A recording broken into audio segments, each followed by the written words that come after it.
Hello mga mi, long time no mini vlog nga pala tayo ngayon at ito na nga pala yung update sa lagay ni Kenji.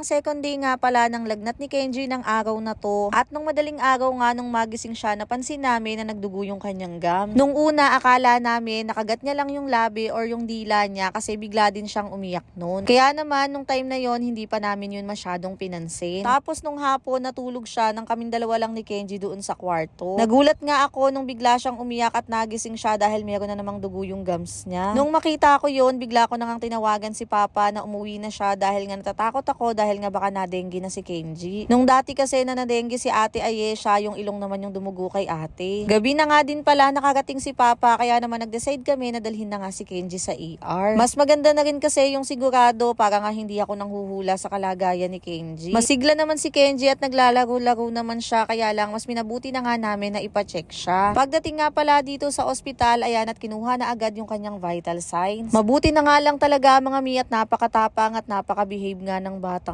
to. Hindi niya talaga kami pinahirapan dyan, basta kung anong sabihin namin, ginagawa niya nga. Pag-check nga pala sa kanya dyan ng doktor, sinabi sa kanya na hindi niya naman daw kailangan ng x-ray dahil okay naman daw yung kanyang paghinga. Tapos pinaakyat na nga kami sa laboratory para nga kuhaan siya ng CBC, ng dengue test at pati na rin ng urinalysis. Hindi ko lang na videohan mga mi yung pagkuha sa kanya ng CBC, grabe mga mi, napakatapang niya talaga. Ay, mas takot pa nga yung nanay, charing. Hindi man lang nga siya naglikot doon mga mi, umiyak lang siya nung naramdaman niya na nga yung karayom. Sa urinalysis lang talaga kami medyo nagtagal dahil nga hindi pa naiihitong si Kenji. At dahil hindi pa nga siya maihi, nag-decide kami na doon na lang muna kami sa kotse mag-intay. Dahil nga feeling namin medyo nai-stress din si Kenji dito sa paligid. At ayan nga mga mi, wala ngang tigil yung pagdarasal namin na sana negative yung lumabas sa test ni Kenji. Pinapanood lang namin siya dito sa kotse para nga malibang-libang siya. Pinipilit nga namin siya dyan na uminom na ng uminom ng tubig para nga magsabay yung result ng kanyang CBC at kanyang urinalysis. Kaya lang napakadaming ang katwiran ng batang to.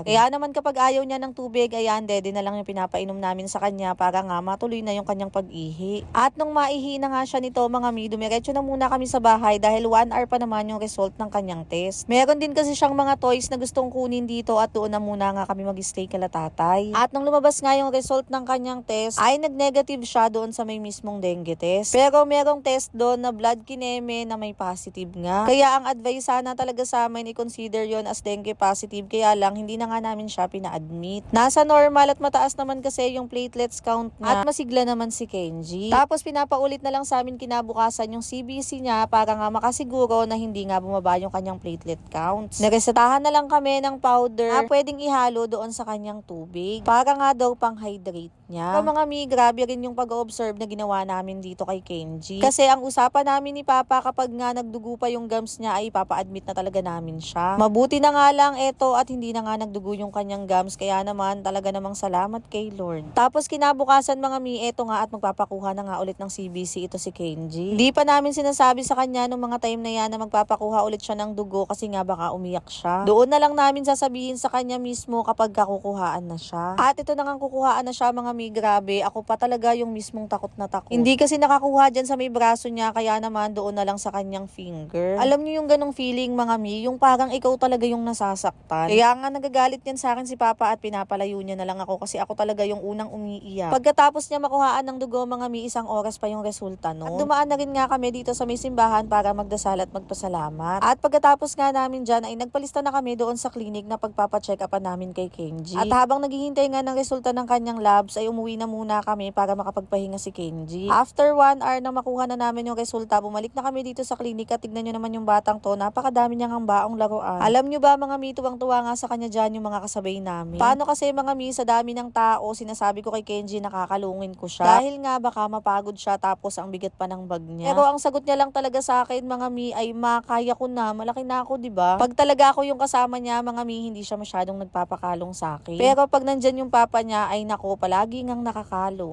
At ito nga nung ma-check up na siya ng doktor ay binigyan nga siya ng antibiotics dahil inuubo at sinisipon din siya. At sinabi nga normal pa rin naman daw yung kanyang platelets kaya kaya hindi niya nga daw kailangang i-admit. Pero advice sa amin na kailangan nga palagi siyang hydrated. Hindi na rin kami pinakuha ng CBC kinabukasan dahil nga okay na okay at makulit naman daw itong si Kenji. At pagkatapos nga niyan, hindi na talaga siya nilagnat. Tuloy-tuloy na lang yung kanyang pag-antibiotics. Kaya naman super thank you nga kay Lord dahil okay na itong aming batang makulit. Hanggang dito na lang mga mi. Thank you, thank you.